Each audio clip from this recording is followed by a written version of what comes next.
Well, here we are, ladies and gentlemen, the start of a new week and the end of the month coming up here in a few days. Well, what can I say? We have ended this last week out with a bang. One of the biggest coins that I have ever witnessed being sold ended up selling this past Sunday on Great Collections. And it's one that we've talked about on a number of occasions, and so has everyone else. Now, as of right now, there are only two examples known to man of the 1975 No S Roosevelt dime. One of those examples ended up completing over the weekend to amazing results, and we're gonna talk about it here today. But we can't discount all of the other great coins as well. For those of you that are brand new here, welcome first of all. Hope you guys are having a great start to your Monday and work week. We're going to be taking a look at some of the most impactful, most relevant modern coins to have sold here in the last 7 days, all courtesy of greatcollections.com. So we're going to take a look at just a wide range of different coins, from the registry set to investable type coins, things of that nature. We usually like to, run a gamut of different types of coins. Registry sets, albeit, has been dominating the scene here lately. The race to get some of these highest graded pieces has been elevated to this whole other level that I haven't seen in quite a while. The market for those particular coins is quite robust. And we're going to talk about a few of them here today, but the list looks like it's dominated by a lot of good old-fashioned US type coins, not necessarily the highest grades, but there are some keys out there, some die varieties, some very well-known ones as well. We're gonna take a look at the just the overall snapshot of what has occurred here last week from the modern coin market. So thank you guys for coming on board, and I look forward to talking about these coins with you here today. Quick little note on whatnot. Kind of a little mini calendar of events. Okay, bring on the holidays. We are pounding the pavement with some really awesome shows. Okay, we do a show every single Friday, 5 p.m. Pacific, 8 p.m. Eastern. You guys know the drill. We cover a lot of different material from U.S. type coins, bullion, world, currency, you name it. As a matter of fact, on our last show, we even did Civil War tokens. So throw in exonumia into the mix. So we do quite a fair amount of different types of collectibles from the numismatics world, and most of everything starts at $1. So we have rarities that we throw out there that are quite enticing. And if you're looking to pick up a few pieces for the holidays, maybe as a gift, or maybe to enhance your collection that you have right now, look no further. If you join up today, I have my referral link down below. You will save yourself $15 off your first item, all courtesy of your boy Blue. So go ahead and join the fastest growing live auction platform today. And they're even looking for sellers as well. They're going to match up to $150 through your first 7 days of sales. So there's plenty of reasons why Whatnot is the solution for you heading into the holidays. It's going to be a big one. All right, let's go ahead and jump right in, starting out with a coin that we all strive to look for. There was actually two examples of the 1992 D. This is a Denver minted Lincoln Memorial cent with the close AM reverse that sold this week. This is the finest of two for the week that did sell, and we're going to talk about it. Now, first of all, you're going to note that the coin is rotated on screen, but that's only because it's rotated in the slab holder and not necessarily a mid error of any type. This one right here, if you look at the reverse where A and M in America sit, they're actually touching at the base. All right, so this was actually a coin that was struck with dies that were intended for the proof coins. So they accidentally used proof reverse dies to create a few of these close AM reverse 92, both Philadelphia and Denver business strike models. So this one right here grades super high mid-state 65. Red is by no means the finest grade. We've seen some as high as I believe 66 for this coin. But it's very important to note that they have a ton of value regardless of whatever the grades are. I've seen some pretty low grade pieces still sell for $500 to $1,000, and that kind of represents the floor for these. But this one right here, pretty nice payday for its owner at $10,656.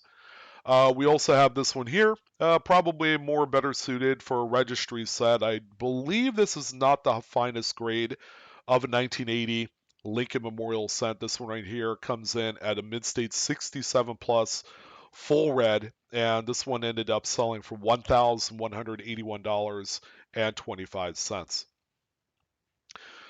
Now, here's probably another great variety. The 92D was first one to talk about today, and you're going to see a little bit of a trend. Do some of these higher profile cherry pickers guide varieties and red book varieties, certainly making the case of coins that you should probably entertain owning, because they're all selling quite well and the prices are just incredibly strong at this moment. 1972 doubled die obverse Lincoln Memorial Cent. This one comes in as a 67 red by PCGS. Beautiful example. It's easy to see why that this one is so special because of that really strong, uh, dizzying level of doubling that you see there on the obverse. So that's including the motto, liberty, the date, things like that. They all exhibit that really strong doubling that we all love. So this one right here, again, not the finest grade. There are certainly examples that come in much higher than this. But it's also a very appealing coin across all different collector bases, not just registry sets. This one brought home $2,198.25. And of course, we can't talk about the 72 without at least bringing up another big dog. A 1955 doubled die obverse. This coin virtually needs no introduction whatsoever.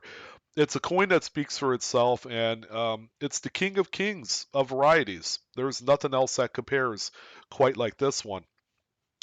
So this one right here is a very nice investor grade mid-state 64 red. It's a little bit older PCGS holder. This one, I'm happy to say, did hammer at $13,066.88. Coming up next here, we have a coin probably tailored for a registry set, and that's a 36D Lincoln Wheat set.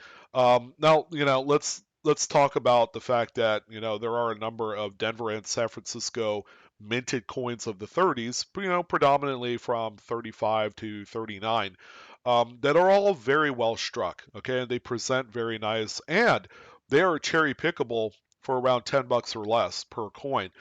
So you could find just an absolute gem, a real stunner out there at a coin show or a shop, and it could turn out to be a pretty big score. This one right here is a mid-state 67 plus red. It's also CAC certed as well by that company, and this one brought home $1,518.75. Again, not the finest grade for the state. And quite possibly one of the toughest dates, bar none, in the Lincoln Cent series is the 31D. A few of these early 30s branch mint coins, like the 31D, 32D, 33D, that's like back to back to back, just wildly um, condition sensitive dates. Full red examples are few and far between. So when they do pop out on occasion in this marketplace, they're going to command some pretty strong prices because it's not every day that we come across nice high grade specimens of either of these dates. So this 31D actually is graded by CAC-G. It's our first one here of the day. This one is a mid-state 66 red example. So it's a really pretty coin. I love the overall look of this one. This one sold for $4,675.50. Again, the prices certainly matching up to the to this kind of generation of Lincoln cents that's really hard to find raw and problem free. 1919S, probably I would say last of the Mohicans here. And what do I mean by that? It's one of the last states where you could have some really nice, strong strikes. Once we get into the 20s, things kind of go by the wayside. The strikes were quite mushy. The mint employees were really riding those dies to death, to the point where they were falling apart. A lot of them are deteriorated at that point. If you want a general idea of what the dies kind of look like, if you look at the reverse of this coin and you note the kind of mushiness of the strike, this is kind of like one of those examples out there today that you would normally see on the reverse of any 1920s Lincoln. So, this is kind of like that date that crosses over from the more well-struck examples of the early teens to the 1920s, where again, quality was just not paramount. This one sold for $4,875.75. This one coming in at a very strong 65 red by PCGS. All right, now we're on to nickels, and we only have a couple of them. Believe it or not, dimes far exceeded the nickels here this week. We have a 1985D. This is just a nice, wholesome example with some toning. Nickels of this type, they don't tone very well. Okay, not as good as say silver coins. Where the toning tarnish process really makes the colors more vibrant than usual. We have this one here, probably for a registry set, in a 67 with full steps on there. So this one right here is sold for $2,643.75. And 1913S, we don't ever talk about these. The Type 2 reverse, showing the buffalo on a flat mound right there. So back in the day, there was some trouble with this particular coin when it first released. The raised mound design on these, that's why they call them Type 1s.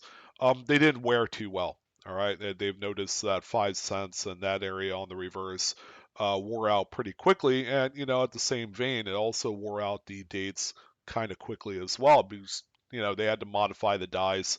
And they did this here as well, where they recessed in where 5 cents is in that area.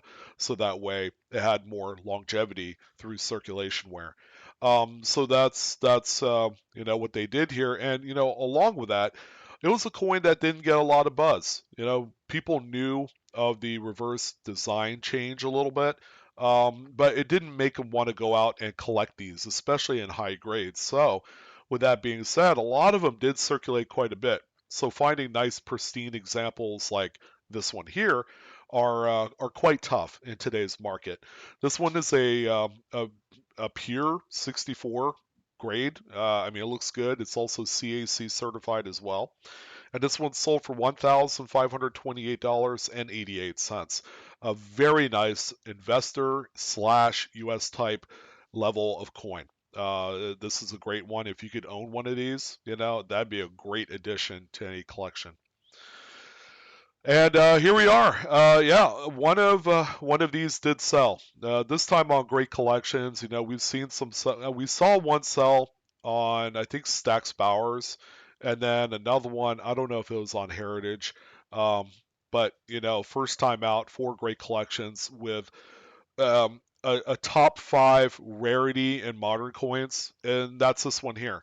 So, yeah, this is the 1975 proof Roosevelt dime. These were struck at the San Francisco Mint. However, there were only a couple examples that did not have a physical S mint mark, which was supposed to be a mainstay on these as part of the regular design of the coin.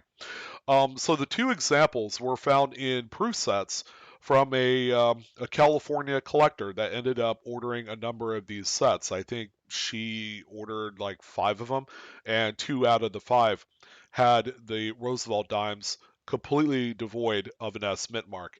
So, it's been passed around a couple of times as far as in the open market. I think a dealer ended up buying this at one point. There's a whole write up on the actual listing on Great Collections that, if you wanted to know more, that's where you would, find out more about it. But this example, I believe this one's been out in the open market before.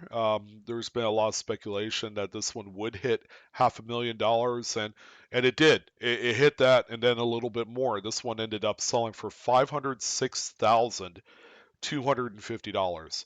The very coin that has tripped up a lot of like new collectors, because when they see these videos, they would go out into circulation and find a 75 Roosevelt with no mint mark. Come to find out that it has to be the proof coin and not a business strike coin, because those were minted in Philadelphia. So this one here is in a 67 slab, CAC certified as well. It even came with the original proof set in which it was found in, which is a really neat addition to this. It has all of the bicentennial coinage in there as well. This one right here, I mean, this one is preserved really well over the years. It's a very clean looking set. The dime isolated, of course, in its graded slab here. Yeah, another record, another piece of history. Over $500,000 realized on this one.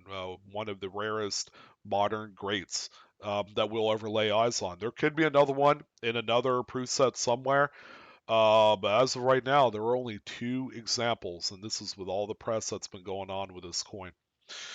Another rare one here. This is a 1964D. The coin itself is not rare. This is common as dirt.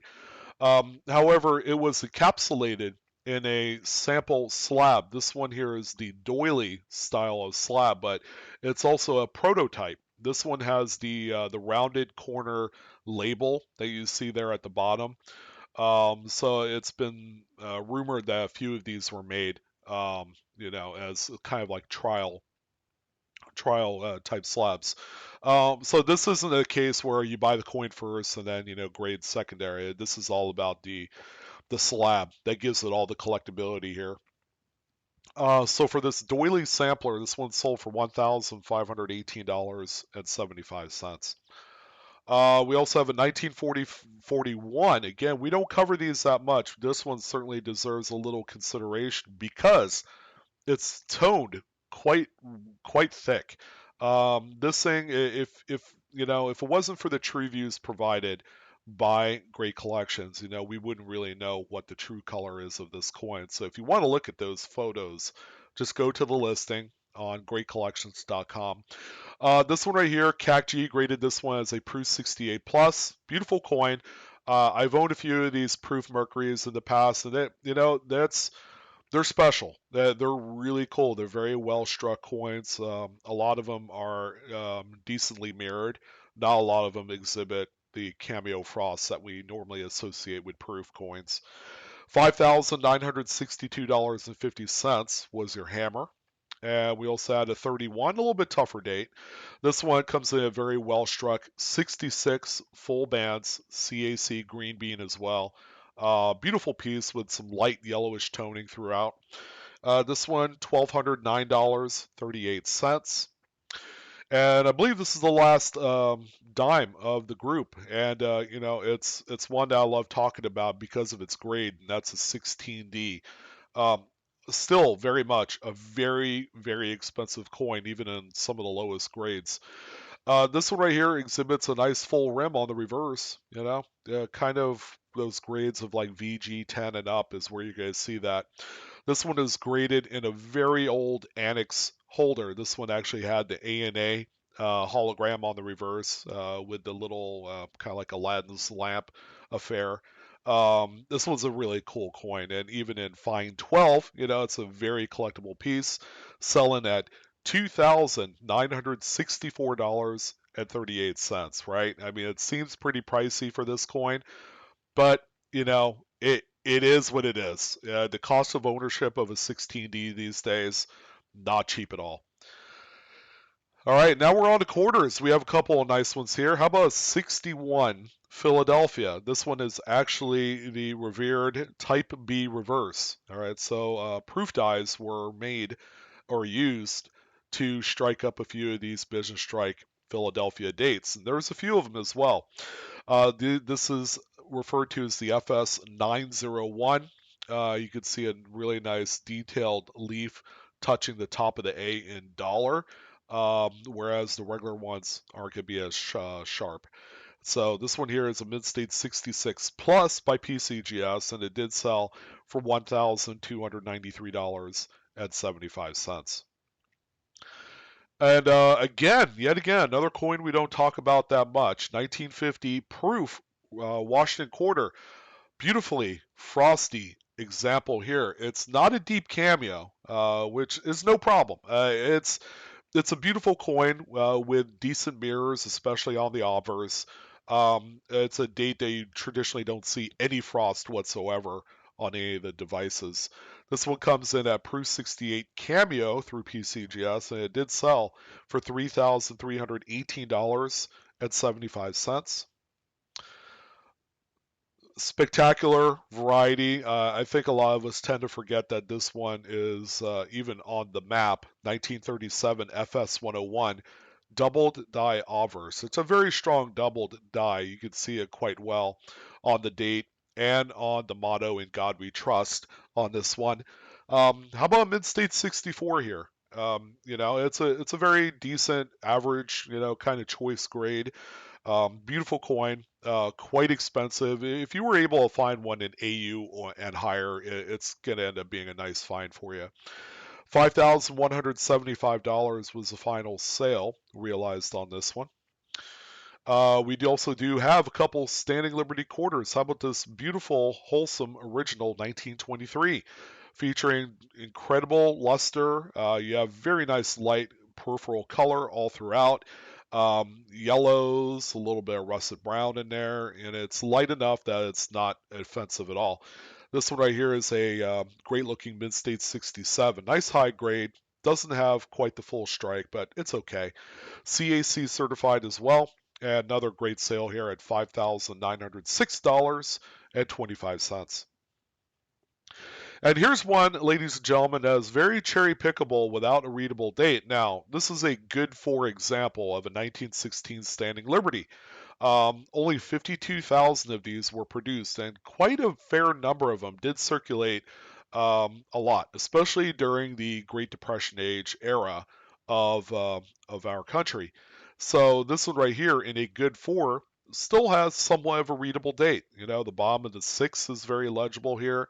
You're going to note that there's no stars under the eagle on the reverse, which gives it that Type 1 vibes.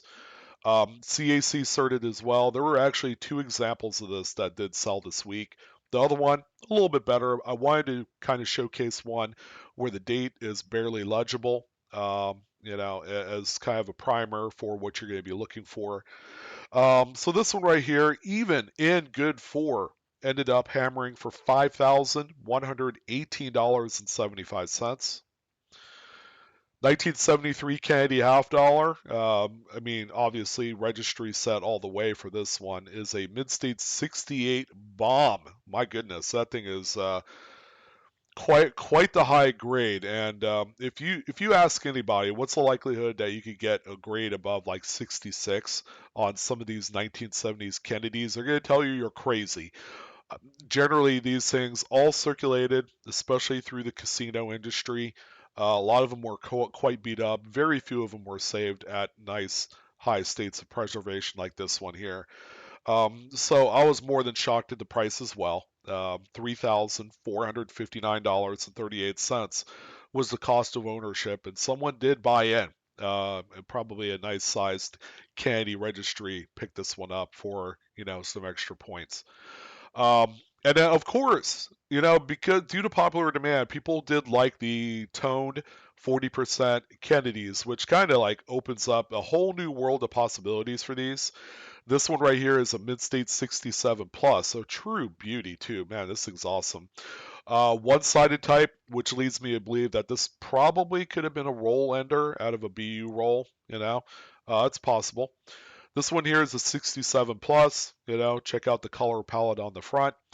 And how about $3,160.12? And the final coin of the week is another toned 40 percenter.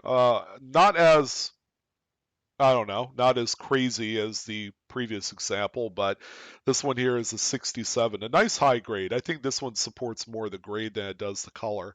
The color is just kind of okay in my estimation.